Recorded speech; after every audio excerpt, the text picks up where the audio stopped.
Hello guys, welcome to Tripathi tutorial. आप सभी का स्वागत है मेरे चैनल में। और गाइस, हम पढ़ रहे थे एसक्यूएल की पिछली वीडियो में हमने कंप्लीट किया था बिटवीन और नॉट बिटवीन ऑपरेटर। ठीक है, तो आज की क्लास में हम पढ़ने वाले हैं लिमिट।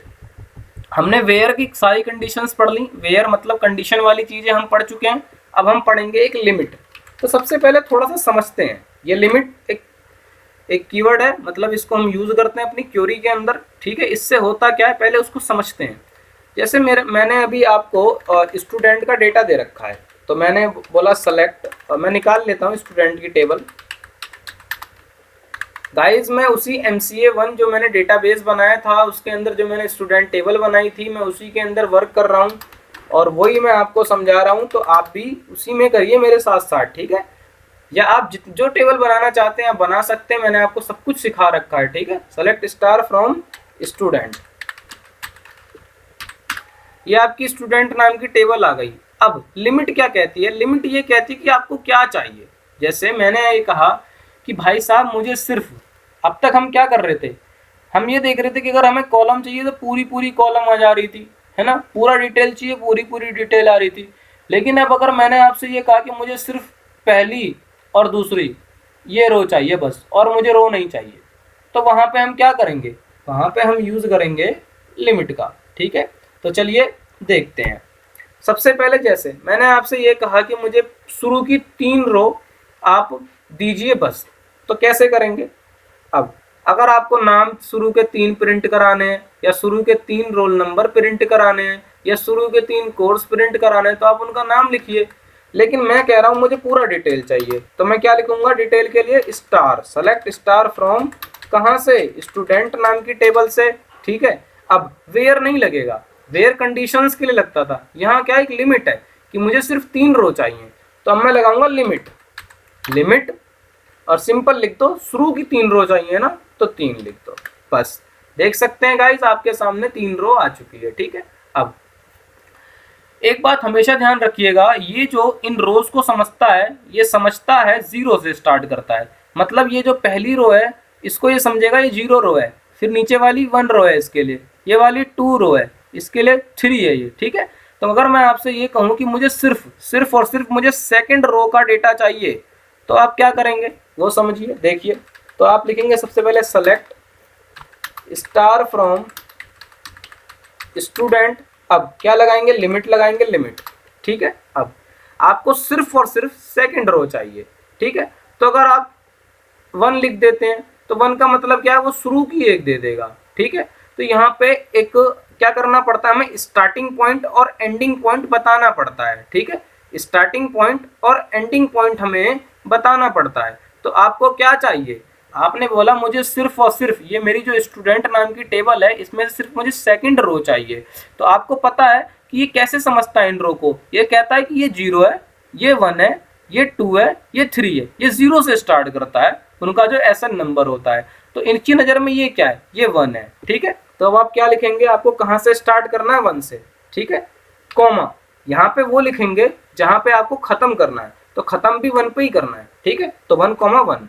ठीक है, तो आप देख सकते हैं आपके सामने सेकंड रो आ चुकी है। ठीक है, लेकिन वो मैंने बताया ना आपको, ये 0 से समझता है, तो 0 1, इस जो सेकंड रो आपको दिख रही है ये इसके लिए क्या है? इसके लिए ये फर्स्ट है, क्योंकि ये 0 से समझता है। ठीक है, आई होप आपको समझ में आ रहा होगा कि मैं क्या कहना चाह रहा हूँ। चलिए और देखते हैं और करते हैं। मान लीजिए अब उसने आपसे ये कहा, सबसे पहले मैं एक बार स्टूडेंट का डेटा दोबारा ले आता हूँ। कैसे लाते हैं गाइस, जरा बताओगे मुझे? मैं भूल गया। Select star from student. ठीक है, अब मैंने आपसे ये कहा कि मुझे सिर्फ और सिर्फ थर्ड और फोर्थ चाहिए। ठीक है, मतलब ये जो रोल नंबर जिनका है 3 और 4, सिर्फ मुझे इन्हीं का डेटा चाहिए और मुझे कोई डेटा नहीं चाहिए। ठीक है, तो अकॉर्डिंग टू टेबल ये कैसे पढ़ता है? 0 1 2 3, मतलब आपको क्या चाहिए? 3 और 4। ठीक है, ये चाहिए। तो अब आप क्या करेंगे? ये क्या पढ़ता है? 0 1 2 3, मतलब आपको 2 और 3 ये वाला डेटा चाहिए। तो आप लिखिए सेलेक्ट, स्पेलिंग का जरूर ध्यान रखिएगा, अगर एक भी लेटर गड़बड़ हो गई तो नहीं चलेगा। सेलेक्ट स्टार फ्रॉम कहाँ से, स्टूडेंट से, स्टूडेंट लिमिट, वेयर नहीं लगेगा क्योंकि एक लिमिट से चाहिए हमें। लिमिट क्या कहती है, कहती है भैया मुझे चाहिए 2 से और कहाँ तक चाहिए, 3 तक का चाहिए बस, ठीक है। तो आप देख सकते हैं अजय और विपिन का डेटा आ चुका है, ठीक है। तो गाइज आपको समझ में आ रहा होगा कि लिमिट कैसे वर्क करती है, ठीक है। अब कभी कभी जैसे आपका लिमिट वर्क करता है इसी तरीके से कुछ और 2 वर्ड हैं, एक है आपका इजनल, एक है आपका इजनल, ठीक है, और एक होता है आपका is not null, is not null. अब इजनल और इज नॉट नल में फर्क मैं आपको पहले बताता हूं, ठीक है। सबसे पहले इजनल की बात करते हैं, इजनल ये है क्या। तो इजनल का मतलब क्या होता है पहले आपको ये समझना है। इजनल का मतलब ये है गाइस जो नल हो, जैसे मैंने ये यहाँ पे MCA लिख रखा है, अगर मैं यहाँ पे कुछ नहीं लिखता तो इसका मतलब क्या था, नल था।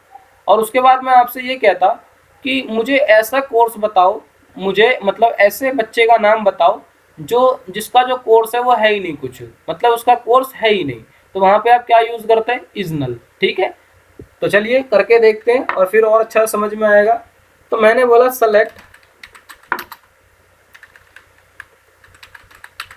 सेलेक्ट नेम, नेम फ्रॉम कहाँ से, स्टूडेंट से, स्टूडेंट से। अब इजनल की बात कर रहा है वो, ठीक है।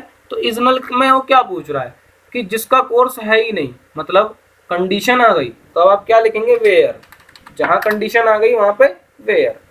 तो वेयर क्या, कोर्स, वेयर कोर्स। अब कोर्स की स्पेलिंग क्या है, COURSE, COURSE, where course is null, मतलब जिसका जो कोर्स है वो क्या है, नल है। या कभी कभी नाम के कॉलम में आपने मान लीजिए रोल नंबर नहीं लिखा और आप वहां पे पूछना चाह रहे हैं मुझे उस बच्चे का नाम बताओ जिसका रोल नंबर नहीं लिख पाया, मैं भूल गया हूँ, ठीक है, मतलब कुछ नहीं है, तो इजनल से पता लग जाता है, ठीक है। तो देखते हैं। तो उसने बोला एम्प्टी सेट, एम्प्टी क्यों बोला, क्योंकि मेरा कोर्स कोई सा भी खाली नहीं है, मैंने सम में दे रखा है, ठीक है। तो आई होप गाइस आपको समझ में आया होगा इजनल का वर्क क्या होता है। इज नॉट नल की बात करते हैं। मैंने बोला select name from student where, मैंने बोला where course is not null, is not null. अब ये इज नॉट नल का मतलब क्या है कि जिसमें कोर्स कहीं भी खाली ना हो।